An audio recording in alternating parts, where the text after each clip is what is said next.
ഞാൻ വായിച്ച നല്ലൊരു പുസ്തകമാണ് സന്ധ്യ മേരി എഴുതിയ മരിയ വെറും മരിയ. പുസ്തകത്തിൻ്റെ 19ാം പതിപ്പാണ് എൻ്റെ കയ്യിലുള്ളത്. മാതൃഭൂമി ബുക്സ് പബ്ലിഷ് ചെയ്ത പുസ്തകമാണ് മരിയ വെറും മരിയ.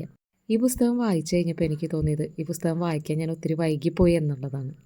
ഒരു ക്രിസ്ത്യൻ പശ്ചാത്തലത്തിലാണ് കഥ മുന്നോട്ട് പോകുന്നത്. മരിയയുടെ ജീവിതവും അതുവഴി മരിയയുടെ കൊട്ടാരം വീടും അവിടുത്തെ ആളുകളെയും പരിചയപ്പെടുത്തുന്ന പുസ്തകമാണ് കേട്ടോ. പണ്ടത്തെ വീടും രീതികളും ഒക്കെ ഓർമ്മപ്പെടുത്തുന്ന, പണ്ടത്തെ എഴുത്തിനെ ഓർമ്മപ്പെടുത്തുന്ന ഒരു പുസ്തകം.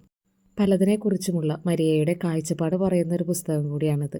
ഈ പുസ്തകത്തിൽ മരിയ ദൈവത്തിനോട് സംസാരിക്കുന്ന ഭാഗമുണ്ട്. എന്ത് രസമെന്നറിയത് വായിക്കാനായിട്ട്. ശരിക്കും നോക്കുകയാണെങ്കിൽ ദൈവത്തെക്കുറിച്ചുള്ള മരിയയുടെ കാഴ്ചപ്പാട് ശരിയല്ലേ?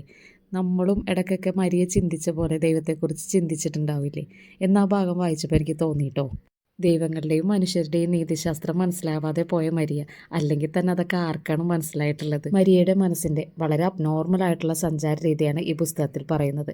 ശരിക്കും സാധാരണ ആളുകൾ ചിന്തിക്കുന്നതിൽ നിന്നും മാറി ചിന്തിക്കുന്നു. അപ്പോൾ മരിയയുടെ ചിന്താരീതിയിൽ അബ്നോർമലാണെന്ന് പറയാൻ പറ്റൂ? ശരിക്കും മരിയ ചിന്തിക്കുന്നതും ശരിയായിക്കൂടെ എന്നാണ് കേട്ടോ എനിക്ക് തോന്നിയത്. വായനക്കാരുടെ ചിന്താശേഷിയെ ഉണർത്താൻ കഴിവുള്ള നല്ലൊരു വായനാനുഭവം തരുന്ന പുസ്തകമാണ് മരിയ വെറും മരിയ. അപ്പോൾ എല്ലാവരും ഒന്ന് മിസ്സാക്കാണ്ട് വായിച്ചു നോക്കൂ കേട്ടോ. സന്ധ്യ മേരി എഴുതിയ മരിയ വെറും മരിയ.